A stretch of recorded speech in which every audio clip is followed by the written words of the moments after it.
Brought to you by paid sponsorship for thedeckofmany.com. Okay, big disclaimer. So this is going to be one of those videos where there's probably more knowledge and know-how in the comments section than in the video. I'm not an expert at D&D history, and frankly, you should treat this video like I would hope you treat all of my videos. I'm just the cashier at the card shop, and I'm talking about D&D, and I'm right about some stuff, I'm wrong about other stuff, and I'm actually by the deadheads in the war room. The only difference between me and them, in terms of authority, is I work in the shop. So with that out of the way, welcome to this animated spellbook, The Secret Power of Magic Missile. There's a tale of the first spell, of an unerring dart of arcane force, which twisted into the world and struck at the heart of a wizard's foe.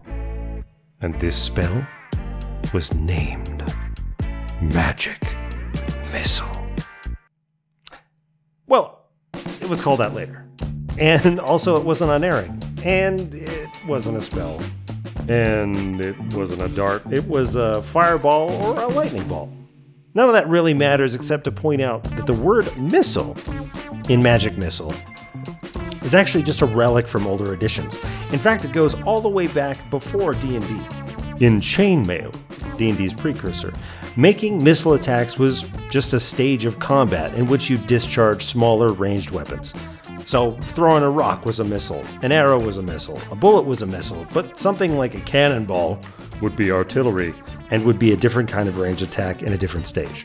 When you were building your armies in Chainmail, if you had wizards, you would then choose whether they would have access to a fireball or a lightning bolt as their attack during the game. These attacks were magical missile attacks. Then, in the first 3-book set of D&D, we don't see any specific mention of Magic Missile. It's only really in 1978, when the first player's manual for AD&D is printed, that we finally see a codification of what we think of as Magic Missile today. It was actually in Greyhawk back in 1975, but I could see how you would make that mistake.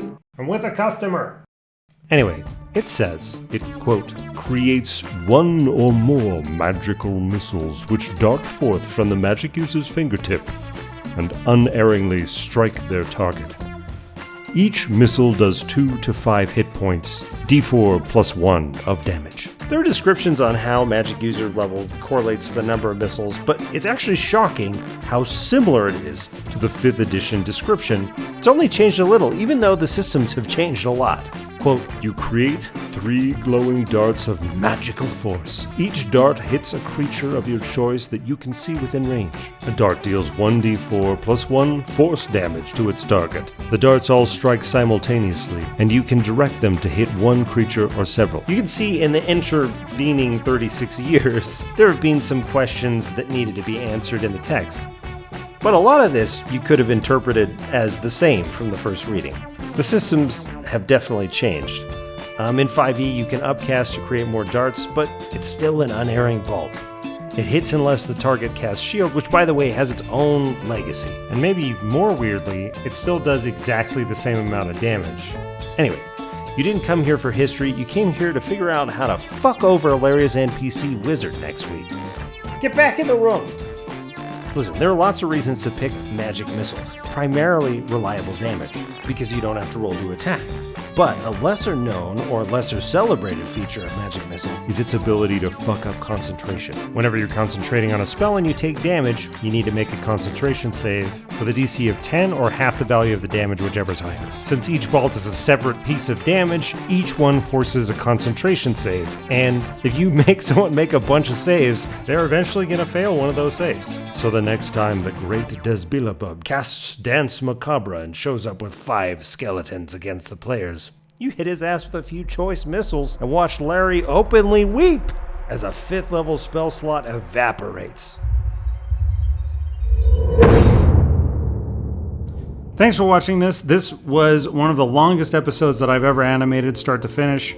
Again, everybody check the comments. I'm sure there's going to be a bunch of corrections and cool little pieces of lore that you can follow up on, especially on the chainmail stuff, because I only had 3rd edition available to me. Some people in Twitch found some of the older editions and gave me some like screen caps and stuff. Thanks to Stroll for that.